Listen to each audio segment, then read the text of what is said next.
ഞാൻ പഠിക്കാത്തവനാണ്.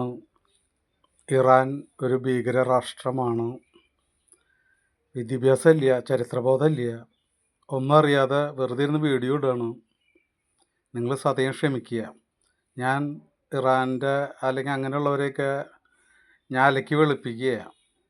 ബെസ്റ്റ് ആരോപണം. ഞാനത് സ്വീകരിച്ചു. വിദ്യാഭ്യാസം ഇല്ലാത്ത ശരിയാണ്. ഞാൻ 9ാം ക്ലാസ് വരെ സ്കൂളിൽ പോയിട്ടുള്ളൂ. അത് സത്യം തന്നെയാണ്. ഈ തോമ സ്കൂളിൻ്റെ പടി കണ്ടിട്ടില്ലേ. എന്നിരുന്നാലും കുറച്ച് ഈ എൻ്റെ വീഡിയോ ശ്രദ്ധിക്കുന്നവരെ ഇതിൻ്റെ തുടർച്ചയായിട്ട് 1-2 വീഡിയോകൾ വേറെ ഉണ്ടാവും. കാരണം ഇതൊരു വിഷയം ഒന്ന് പറഞ്ഞു തീർക്കാൻ വേണ്ടിയിട്ടാണ്. നിങ്ങളെല്ലാവരും എന്നോട് ആത്മാർത്ഥമായിട്ട് സഹകരിക്കണം, ഷെയർ ചെയ്യണം, ലൈക്ക് ചെയ്യണം. എനിക്ക് എൻ്റെ കൊച്ചറിവിൽ ശരിയാണ് അവർ പറഞ്ഞതൊക്കെ ഞാൻ അംഗീകരിച്ചു. ഈ ജർമ്മനിയുടെ ടെക്നോളജിയാണ് അണുബോംബിൻ്റെ എന്നുള്ളത് ചേട്ടനറിയാവോ? ജർമ്മനി തകർന്നു കഴിഞ്ഞപ്പോൾ അവിടെ നിന്ന് അടിച്ചു മാറ്റി കൊണ്ടുവന്നത് അമേരിക്ക, ഈ അണുബോംബിൻ്റെ ടെക്നോളജി. അല്ലാണ്ട് ഇവർ സ്വന്തമായിട്ട് ഉണ്ടാക്കിയിട്ടുള്ളതൊന്നുമല്ല. അത് കൊണ്ടുവന്നിട്ട് എന്താ ഉണ്ടായത്? അത് കൊണ്ടുവന്നിട്ട് ഭംഗിയായിട്ട് ഒരു അണ്വായുധം ഉണ്ടാക്കി. അണ്വായുധം ഉണ്ടാക്കിയിട്ട് അത് 2ാം ലോക മഹായുദ്ധത്തിൻ്റെ കാലഘട്ടത്തിൽ ഈ അണ്വായുധം ജപ്പാനിൽ ഹിരോഷിമയിൽ നാഗസാക്കിയിൽ അവർ പരീക്ഷണം നടത്തി. ലക്ഷക്കണക്കിന് ജനങ്ങളെ കൊന്നുകളഞ്ഞു.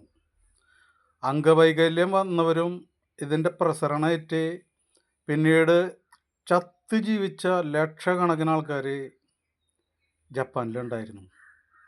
അത് കഴിഞ്ഞതിന് ശേഷം അമേരിക്കയ്ക്ക് ഒരു മനസാക്ഷി തോന്നിയിട്ട് ജപ്പാന്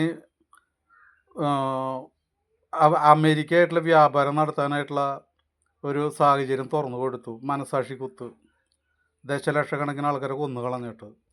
എന്നിട്ട് ജപ്പാൻ ആ വ്യാപാരത്തിൽ അവർ മുന്നോട്ട് പോയി. അവർ സാമ്പത്തികമായിട്ട് ഉയർന്നു വന്ന് അവർ സാമ്പത്തികമായിട്ട് വളർന്നു എന്ന് കണ്ടു കഴിഞ്ഞപ്പോൾ ഈ അമേരിക്ക ചെയ്ത തന്ത്രം എന്താ? ഡോളറിൽ കുടുക്കി. അറിയില്ലെന്ന് പോയി വായിച്ച് പഠിക്കുക വിഷയങ്ങളൊക്കെ. ഡോളറിൽ കുടുക്കിയവരെ ഭംഗിയായിട്ട്. അല്ലെങ്കിൽ ഇന്നവരെ GDP എത്രയെന്നറിയോ? ഏറ്റവും കുറഞ്ഞത് ഒരു 15 ട്രില്യൺ കിടക്കേണ്ടതാണ്. അത് കഴിഞ്ഞതിന് ശേഷം ഇപ്പോൾ അവർ 4 ട്രില്യണിൽ കിടന്ന് ഇഴയുക. അത് ഡോളറിൽ കുടുക്കിയിട്ട് അവരെ ശരിക്ക് ലോക്കിട്ട് പൂട്ടി അവിടെ ഇട്ടു.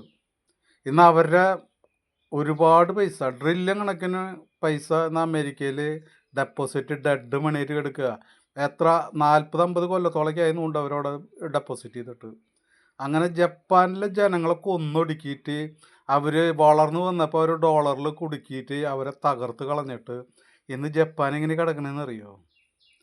ഈ അമേരിക്കയുടെ സാമന്ത രാജ്യമാണ്. ഇരിക്കാൻ പറഞ്ഞാൽ ഇരിക്കും, കിടക്കാൻ പറഞ്ഞാൽ കിടക്കും, പെടുക്കാൻ പറഞ്ഞാൽ പെടുക്കും. അതാണെന്ന് ജപ്പാൻ. അതിന് ഇറാനെ കിട്ടിയില്ല എന്നുള്ള ഒരു വലിയ സത്യം നിങ്ങൾ ഈ വീഡിയോ ഇടുന്നവരൊന്ന് മനസ്സിലാക്കണം. എനിക്ക് ചരിത്രം അറിയില്ല, ഞാൻ വായിച്ചിട്ടുമില്ല, പഠിച്ചിട്ടുമില്ല. എന്തെങ്കിലും കുറച്ച് വാലും തുമ്പില്ലാണ്ട് ഇങ്ങനെ വീഡിയോ ഇടാൻ പറ്റുമെന്ന് എനിക്ക് തോന്നുന്നുണ്ടോ? ചെറിയ അറിവ് അത് മതി. ഇന്നിപ്പോൾ ജപ്പാൻ്റെ അവസ്ഥ അതാണോ? അതിന് വഴങ്ങാത്തത് കൊണ്ടാണ് ഇന്ന് ഇറാന് ഇത് അനുഭവിക്കേണ്ടി വരുന്നത്. ലോകത്തിലെ ഏറ്റവും കൂടുതൽ എണ്ണയുള്ളതിൽ 3ാം സ്ഥാനത്ത് ഇറാൻ. അതും കൂടി അമേരിക്കയിലെ കയ്യിലൊതുങ്ങിയ പിന്നെ എന്താ സംഭവിക്കാമെന്ന് അറിയില്ലല്ലോ. ഇന്ന് അമേരിക്ക ഈ പെട്രോള് അല്ലെങ്കിൽ ഈ കാണുന്ന കാര്യങ്ങളൊക്കെ ഇന്ന് കൈകാര്യം ചെയ്യുന്നത് ഈ അമേരിക്കയാണ്. പിന്നെ ഇറാൻ എവിടെയെങ്കിലും പോയിട്ടാണ് ബോംബിട്ടുണ്ടോ? ഇറാൻ ആൾക്കാരെ കൂട്ടക്കൊല പുറത്ത് പോയിട്ട് എവിടെയെങ്കിലും കൂട്ടക്കൊല ചെയ്തിട്ടുണ്ടോ? ഇറാൻ എന്നൊക്കെ പറയണത് ഈ സാമ്രാജ്യത്വത്തിൻ്റെ കീഴിൽ ഒന്ന് ചിന്തിച്ചു. അവർ ചെറിയത് ഇവരെ കണ്ണിൽ അവരൊന്നുമില്ല. അത് മനസ്സിലാക്കാനുള്ള ബോധം ഉണ്ടാവട്ടെ ആദ്യം തന്നെ. ജപ്പാനൊക്കെ ഇങ്ങനെ എത്രയും വലുതായിട്ട് വരുന്ന രീതിയിൽ അവർ അലക്കി കളഞ്ഞിട്ടുണ്ടെങ്കിൽ ഇറാനൊക്കെ അലക്കാൻ അവർക്കൊരു ബുദ്ധിമുട്ടും ഇല്ല. അത് എനിക്കും അറിയാം. അതിന് കൂടെ നിൽക്കാത്ത നല്ല നട്ടലുള്ള ഭരണാധികാരി ഉള്ള കാരണം കൊണ്ടാണ് ഇത് സംഭവിക്കുന്നതെന്ന് കേവലൊന്നും മനസ്സിലാക്കുക കൂട്ടുകാരാ. എൻ്റെ തന്തയ്ക്കും തലയ്ക്കും വിളിക്കുന്ന ആൾ എനിക്ക് വിദ്യാഭ്യാസം ഇല്ലെന്ന് പറയണേക്കാളും മുപ്പാട് ഒന്ന് പോയി അന്വേഷിക്കുക, അതൊക്കെ ഒന്ന് എടുത്ത് പഠിക്കുക.